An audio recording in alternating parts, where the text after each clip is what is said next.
What's up guys? Ito na naman muling nagbabalik ang tarantado niyong kaibigan.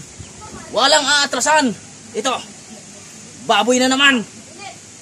Guys, kukunin muna natin yung lamang loob guys. Pero bago ang lahat, paki-subscribe na lang sa aking YouTube channel at palike sa aking Facebook page. What's up guys? Ito ang tarantado niyong kaibigan. Walang aatrasan. Baboy minumukbang. Guys, andito na yung laman ng loob guys. 30 kilos na baboy. Titikman natin. Titikman lang ha. Kung ano ang lasa ng kanyang atay. Yan.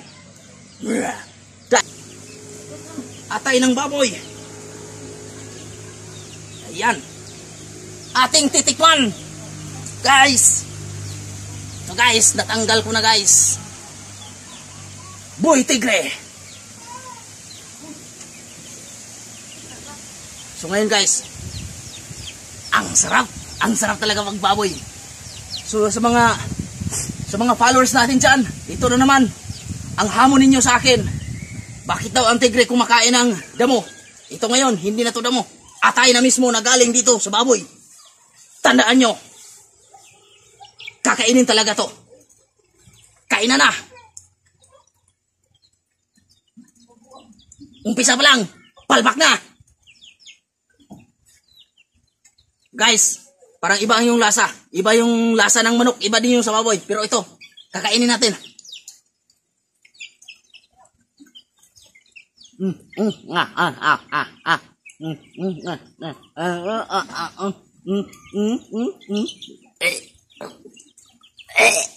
Guys, para sa inyo to guys.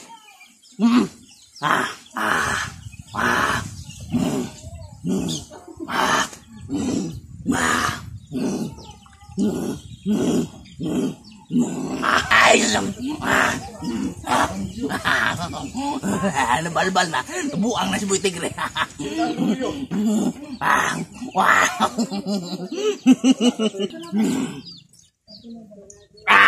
Hindi na to biro guys. Naghalo na yung sipon ko at sa kaluha guys. Parang iba yung naramdaman ko.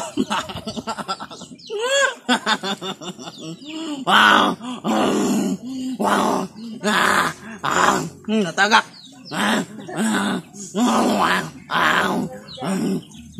Kilawin.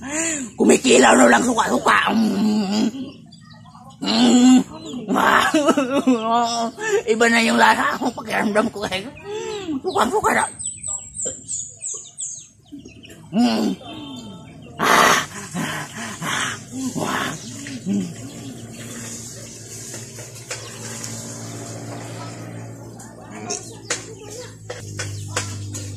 So guys, hindi ko kinaya guys, parang durang-duran ako guys.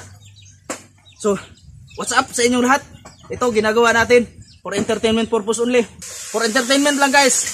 Huwag kayong mapikon. So, ito ngayon, 30 kilos na baboy, kinakatay namin para po sa my birthday. So ngayon, sumideline muna ako mag-vlog para mapakita ko sa inyo na talagang ako'y tigre. Kumakain ng atay na hilaw. Okay guys, maraming salamat. Kasi tulong-tulo na yung sipon ko guys. Sa sunod na video, magkikita pa naman tayong muli. So, huwag niyong kalimutan mag-subscribe sa aking YouTube channel at saka i-click yung notification bell para updated kayo sa mga videos pa na aking gagawin. At huwag niyo rin kalimutan mag-like and share sa aking Facebook page. Maraming salamat, Boy Tigre. Nandito na naman ang kaibigan ninyong buang-buang. Muli na namang magpapaalam sa inyong lahat. Bye-bye.